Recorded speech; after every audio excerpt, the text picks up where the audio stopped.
Hey, how are you? Welcome back to the Sober Son of God channel. So, I want to talk about attention today.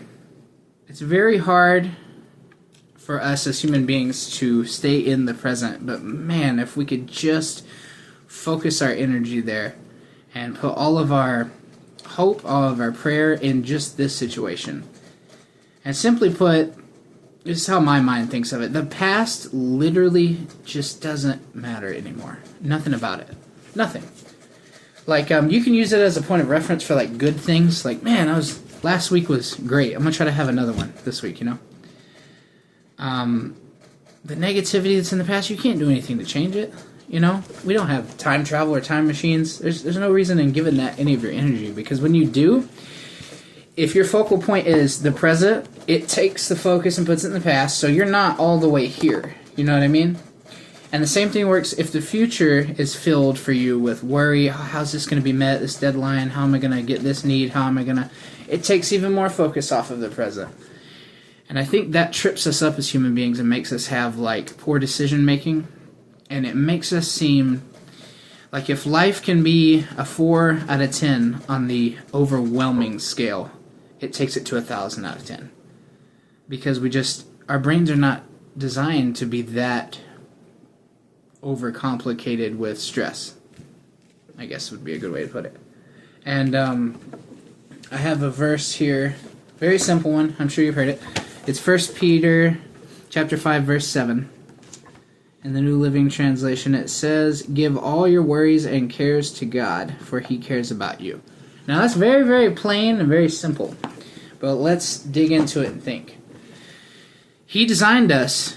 We are His children. He loves us. If you're a parent, think about it. If your kid is struggling with something, do you just look and go, oh well, like, they'll get through it or they won't? No, you don't do that. You sit and you go, I try to teach them the best if they will listen to me. You know, it's my job to take care. It's my job to support. It's my job to protect. If they would listen to me, they'd be better off. A lot of times our kids stray away from us, and they don't understand why. It's not always their fault, even. But it's with us. It's the same relationship with God. You know, He wants the best for us. And we should. I think we should lay absolutely every bit of worry we have and go, God, I know I can't figure this out, and I'm not going to waste any energy trying to figure it out, because I know You're in control, and You have the situation. And that one quote that I bring up all the time is what helps me remember not to worry is worship to the devil. And that's a lot of people say that's controversial, because as human beings we can't help but to worry sometimes. But we don't have to stay stuck on the worry. We can literally give it to God and go, I know You'll make a way. It's Your will, not mine. And it helps to remember that. Just think of God like our Father, like He is. He truly is. He wants the best for us, and He's going to be there for us. He promised He'd never leave, and He's going to help you through any situation. And I think we forget that a lot. I think we think, oh, God's quiet, He's not listening. That's not how God works. There's not a moment where you're struggling and God's got His back turned and He's like, oh, sorry, I forgot. No. He's always with you. And those moments where He is quiet, and those moments where we're like, I'm really overwhelmed right now, that builds our faith. That helps us go, you know what? He got me through last time. I know He's going to do what's best for me, like I will do for my kids. So remember that. There's no need to worry.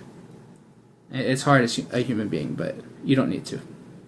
I hope you have a great day. I hope wherever you're at is beautiful weather. Out here in Phoenix, Arizona, we're finally in the 90s instead of the 100, 110, 115, 120s. So that's good. But yeah, I just want you to think about that. There's no reason to worry. He's our Father, and He loves us, and He's got us. Have a good night.